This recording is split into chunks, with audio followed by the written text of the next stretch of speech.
But what I want to particularly draw attention to today and focus on as I reflect is about acting on Zoom. It came up today that the actress that I was working with feels inhibited and unable to express behaviourally because she feels very limited by the confines of the Zoom screen. And if we are working in a class in combo with Zoom and in-person classes, we're getting the experience of both. And I think it's a great opportunity to experience both, actually. So much of auditioning now, as you know, is self-taping, Zoom auditions, and is becoming very much part of our world and certainly the industry. So it's great to explore both elements, but I want you to know that acting on Zoom doesn't have to be you sat in a chair at a desk and not moving. You can allow, it's really good to have a device that you can be seen, it has a clear picture. If it's a big class that you can see, you have a gallery, but having a device that you can move around while you're working. And this becomes, when we're sometimes having a conversation with our friends on FaceTime or whatever, we're gonna move our device around. We might be doing something else.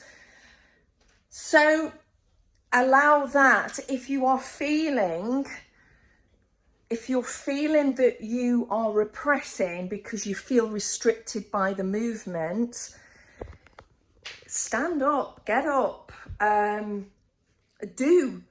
because what you will find, if you allow yourself to do and follow your instincts, follow what your body wants to do, when you come to sit down again, there will be a sense of freedom, but you've got to be able to experience, the flow. You've got to, when we're working, especially in Meisner repetition, oh gosh, I'm freezing and it makes me want to move around and need to put the heating on again. We've got to be able to experience and give our body permission to do what it wants to do, to follow your instincts. And then, when you're working on a character later on that doesn't necessarily move and do everything and follow all impulses, because, a lot of the times in life we're masking and we're playing characters, at least you will feel inside what you really want to do.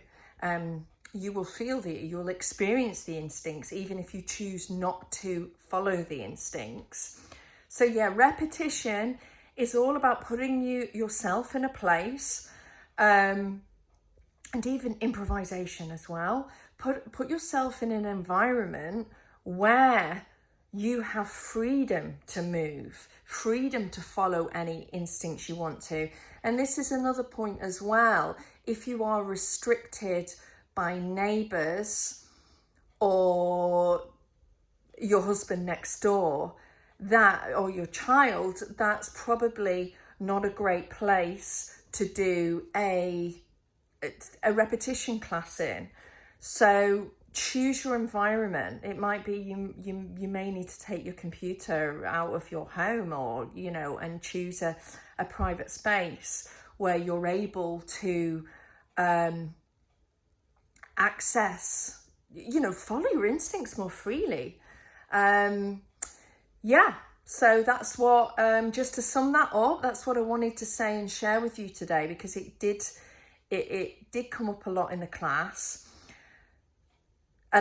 Give yourself permission, give yourself a lot of space where you can move, so you're not in like a really tight. Some people choose a little, like when they're self-taping, have a little area, which is fine for a self-tape, but not so much a repetition class where we want to explore lots of possibilities. Make sure your space is large enough that you can move, that your device that you're zooming from, that you can easily carry it around. You can do that on a a smaller laptop or an iPad, maybe not so much a big, heavy laptop, and make sure that you haven't got anything or anyone around you that's going to inhibit you using your full voice.